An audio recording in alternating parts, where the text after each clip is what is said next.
Copa America শুরু হওয়ার আর মাসেকখানি আছে। আগামী 20 জুন থেকে শুরু হচ্ছে কোপা আমেরিকা। কোপা আমেরিকা শুরু হওয়ার আগে প্রতিটি দলই প্রস্তুতি ম্যাচ খেলবে এবং আর্জেন্টিনাও তার ব্যতিক্রম নেই। আর্জেন্টিনাও কোপা আমেরিকা শুরু হওয়ার আগে প্রীতি ম্যাচ খেলবে। আর্জেন্টিনা 2টি প্রীতি ম্যাচ খেলবে এবং 2টি প্রীতি ম্যাচের দলের নাম এবং তারিখ এবং সময়সীমা সব প্রকাশিত হয়েছে।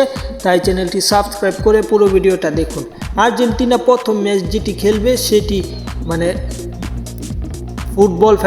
আর্জেন্টিনা ফুটবল ফেডারেশনের সূচি অনুযায়ী 22 জুন শিকাগোর সোলজার ফিল্ড স্টেডিয়ামে ইকুয়েডরের বিপক্ষে প্রথম ম্যাচটি খেলবে আর্জেন্টিনা এবং পরবর্তীতে যে ম্যাচটি খেলবে দ্বিতীয় প্রীতি ম্যাচ কোপা আমেরিকার আগে সেটি খেলবে 14 জুন গুয়েতেমালার বিপক্ষে তাদের মাটিতে। ম্যাচটি হবে ওয়াশিংটন ডিসিতে।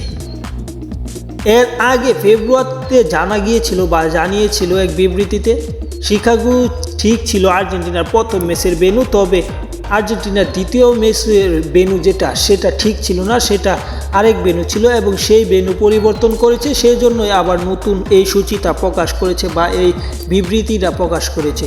সব কিছু মিলিয়ে কোপা আমেরিকার আগে আর্জেন্টিনা দল ঘোষণা সহ যত তথ্য আছে সব এই চ্যানেলে পাবেন। তাই দয়া করে চ্যানেলটি সাবস্ক্রাইব করে রাখতে পারেন।